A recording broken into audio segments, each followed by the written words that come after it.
Osama bin Laden ఏ కారణంగా పాకిస్తాన్లో సురక్షితంగా ఉండగలిగాడని ప్రశ్నించారు కేంద్ర విదేశాంగ మంత్రి జైశంకర్. ఉగ్రవాదంపై పాకిస్తాన్ తీరును ఖండించిన జైశంకర్ యూరప్ దేశాల తీరును తప్పుబట్టారు.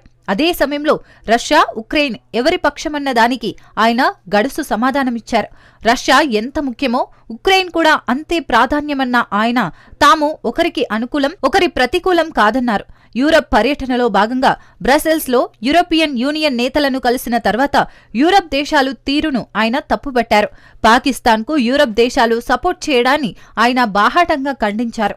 భారతదేశం పాకిస్తాన్ సమస్యను కేవలం సరిహద్దు వివాదంగా కాకుండా గ్లోబల్ ఉగ్రవాద సమస్యగా చూడాలని హితవు పలికారు. ఒసామా పాక్లో ఎందుకు సురక్షితంగా ఉన్నాడన్న విషయాన్ని ప్రపంచ దేశాలు మర్చిపోయినట్టున్నాయని జైశంకర్ ఎద్దేవా చేశారు. ఉక్రెయిన్, రష్యా రెండింటితో ఇండియాకు బలమైన సంబంధాలున్నాయని జైశంకర్ నొక్కి చెప్పారు. కశ్మీర్లో ఉగ్రవాదం తర్వాత పాకిస్తాన్పై ఇండియా తీసుకున్న చర్యను భారతదేశం వర్సెస్ ఉగ్రవాద సమస్యగా చూడాలని, రెండు పొరుగు దేశాల మధ్య సరిహద్దు వివాదంగా మాత్రమే చూడొద్దన్నారు. భవిష్యత్తులో మెరుగైన EU భారత్ సంబంధాలు మెరుగుపడాలన్నారు. రష్యా, చైనా మధ్య పెరుగుతున్న సంబంధాల మధ్య తన భాగస్వాములను విస్తృతం చేసుకోవడానికి ప్రయత్నిస్తున్నందున EUతో స్వేచ్ఛా వాణిజ్య ఒప్పందంపై చర్చలు ఇప్పటికే కొంతమేర పూర్తయ్యాయి. పహల్గాం ఉగ్రదాడి తర్వాత ఆపరేషన్ సింధూర్ కింద భారతదేశం తీసుకున్న చర్యలను రెండు అణ్వాయుధ పొరుగు దేశాల మధ్య ఘర్షణ అంటూ మాట్లాడడం సబబు కాదన్నారు. దీనిపై జైశంకర్ కీలక వ్యాఖ్యలు చేశారు.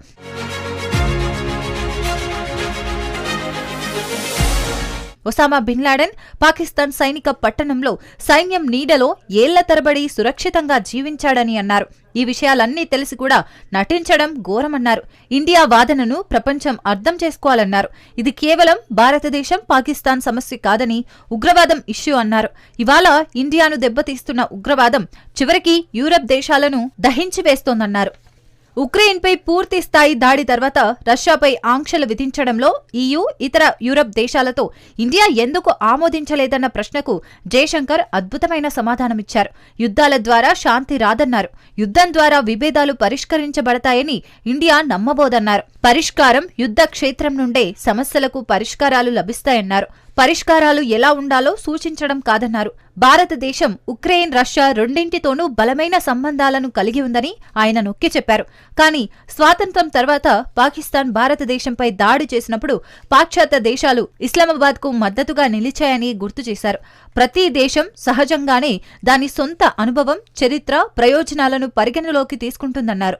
భారతదేశం చాలా కాలంగా బాధపడుతోందని, పాకిస్తాన్ కశ్మీర్కు అక్రమదారులను పంపినప్పుడు స్వాతంత్ర్యం వచ్చిన కొన్ని నెలల తర్వాత మన సరిహద్దులు ఉల్లంఘించబడ్డాయన్నారాయన. దానికి నాడు యూరప్ దేశాలై మద్దతిచ్చాయన్నారు. అంతర్జాతీయ ఒప్పందాలు మాట్లాడే ముందు తాము ఎలాంటి నిర్ణయాలు తీసుకుంటున్నామో, ఎవరికి మద్దతిస్తున్నామో గ్రహించాలన్నారు. ఇక వాతావరణ బిల్లుకు సంబంధించి లోతైన సందేహాలున్నాయన్నారు. ప్రపంచంలోని ఒకరు మిగతా వారందరికీ ప్రమాణాలను నిర్దేశించడాన్ని ఇండియా వ్యతిరేకిస్తుందన్నారు. Carbon border adjustment mechanism CBAM సర్దుబాటు యంత్రాంగం విషయంలో ఇండియాకు అనేక డౌట్స్ ఉన్నాయన్నారు. మనం నటించడం వల్ల ఎలాంటి ప్రయోజనం ఉండదన్నారు.